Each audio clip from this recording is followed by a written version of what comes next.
Intelligence Drop 129, November 9th, 2017. Observe the moment the intel surfaced. It was never just a data point. It was the definitive signal that the established parameters of intelligence oversight had been bypassed. For years, the integration of public and private data streams had remained opaque. But in this moment, the sheer scale of the unauthorized collection became visible to those tasked with evaluating the integrity of the state. The Seelossing Act was initiated, a formal structural de-escalation of existing intelligence architecture.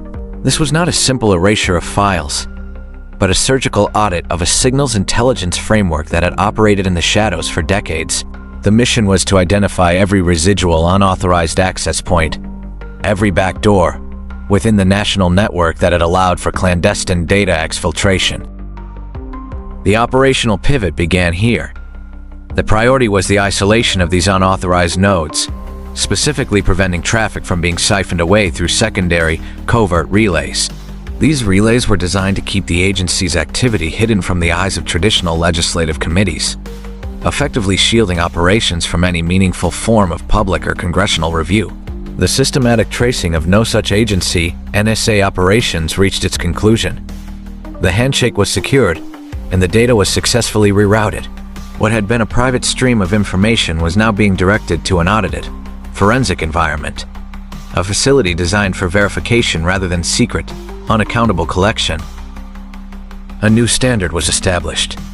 The transition to this model of oversight marked the end of an era defined by blind mass surveillance. It was a formal pivot toward a framework anchored in constitutional accountability, replacing the assumption of total surveillance with the necessity of documented, legal authorization for every signal intercepted.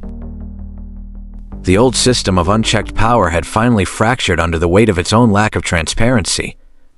The mantra, WWG1WGA, emerged as the rallying cry for a shift toward a unified, vigilant collectives.